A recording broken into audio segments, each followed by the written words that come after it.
Domnul guvernator Cioclea, mi-ați auzit, cred că deja de când ați venit și dumneavoastră aici în fruntea Băncii Naționale, că Chipurile Drăguțan e nepotul meu. Ați auzit, da? Acum vreau să pun următoarea întrebare.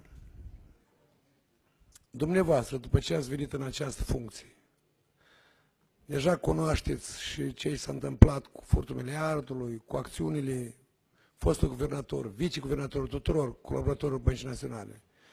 Spuneți-mi, vă rog, este vinovat în acțiunile sale fostul guvernator Drăguțan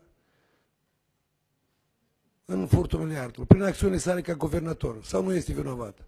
Și de ce nu dați lista celor care au luat credit neperformante deputaților, fiindcă noi cunoaștem doar din raportul Kroll. Deputații sunt în drept să cunoască toate persoanele publice care au luat credite neperformante. Toți, deputați, miniștri, prim-ministri, să-și cunoască poporul eroii săi. Și a doua întrebare o să am către domnul procuror general.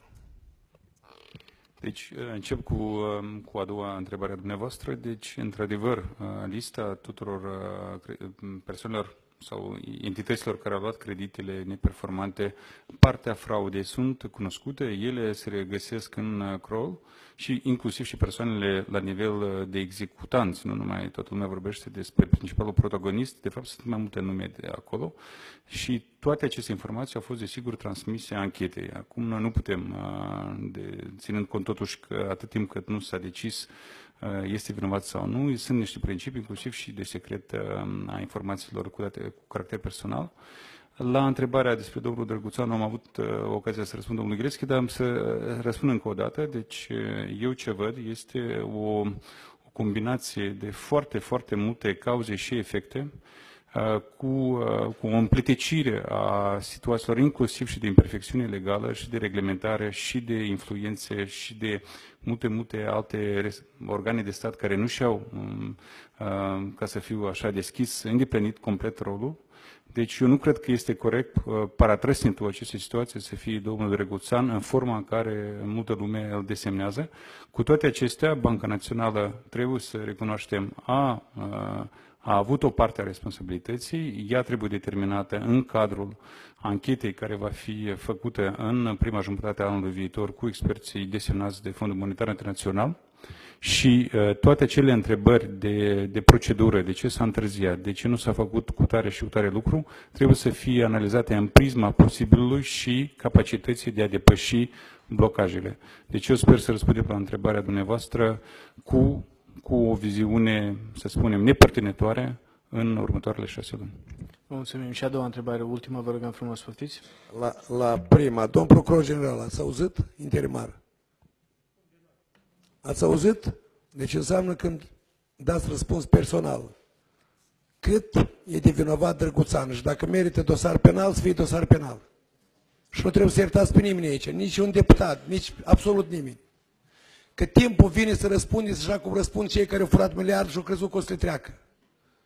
Sunteți procuror, știți lucrul ăsta foarte bine. Acum a doua întrebare.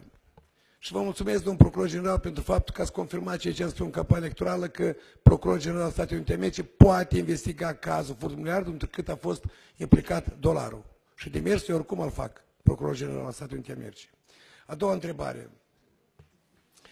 Domnule procuror general interimar,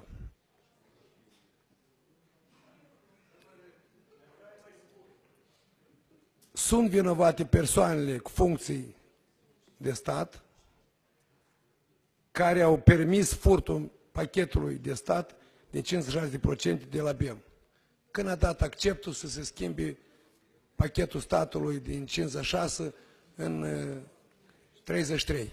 Că de aici s-a pornit, asta a fost startul furtului miliardului, că dacă rămânea pachetul statului în mâinile statului, șor nu putea să fure și transfere cu filat împreună această sumă. Și dacă ei sunt vinoveți, de ce nu au dosare penale împotriva celor care au fost? Așa, lumea, poporul, societatea vrea să audă răspuns. Că de aici a pornit startul furtului. Ceea ce a fost pe timpul guvernării comuniste, când Greceanu a luat creditul soțul dumneiei, socialiștii, alții, foști neocomuniști sau neobolșeviști, nu știu cum mai cheamă, e o altă problemă. Vorbim de la 2009 încoace. Vă rog să-mi răspundeți.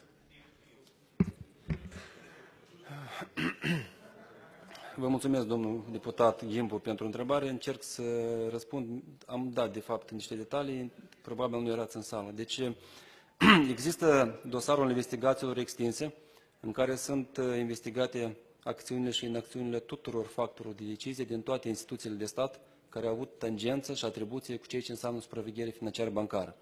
În această anchetă avem 2 persoane, inclusiv un viceministru, cu statut de acuzat. Atunci când vom aduna probe suficiente pentru a proba vinovăția fiecare în parte, atunci vom merge în instanță. La acest moment am desprins din tot ceea ce a spus dumneavoastră startul de valizării, fiindcă suntem de acord în principiu că atunci când s-a pierdut controlul asupra statului și s-a dat un semnal clar din partea autorităților că se poate de făcut în bancă ce se dorește, atunci a avut loc grosul sustragerii. Inclusiv dosarul filat, în care s-a aprobat prin probe suficiente că s-a intervenit pentru a facilita situația grupului Șor, s-a intervenit cu presiune, cu influență asupra unor funcționari pentru a pregăti ceea ce a însemnat hotărârea Parlamentului din 3 octombrie 2013. O hotărâre a Parlamentului care, în rezultatul audierilor parlamentare și în rezultatul raportului prezentat de comisiile parlamentare, s-a ajuns la concluzia că totul este legal și că banca urmează a fi capitalizată, fără ca să participe statul la această capitalizare. Acela a fost startul. Iată, până aici noi investigăm, până la această hotărâre, fiindcă mai departe avem deja efectul propriu-zis, care deja s-a declanșat într-un proces necontrolat mai departe. Deci, succint, toate persoanele care au avut atribuții sunt vizate în dosarul investigațiilor extinse. Vă mulțumim. Ultimă precizare, poftiți. Domnul procuror general, că ați confirmat că de aici s-a pornit startul și acum vreau să vă rog un lucru. Eu n-am nicio vină și n-am de gând să port răspunderea pentru Drăguțan. Chiar dacă ar fi nepotul meu, domnul nepotul meu. Vă rog personal să investigați acțiunile lui Drăguțan ce țin de furtul miliardului. Și dacă e vinovat, să-i puneți cătușă și să-l duceți la instanță de judecată. Să poarte răspundere. Eu n-am nicio vină și nu trebuie să port răspundere pentru dânsul. Și țineți cont de asta, că timpul nu se termină atât că sunteți dumneavoastră procuror general. Se schimbă oamenii și vin alții. Vă Uitați, mulțumim vă rog foarte lucrul mult. ăsta. Mulțumesc.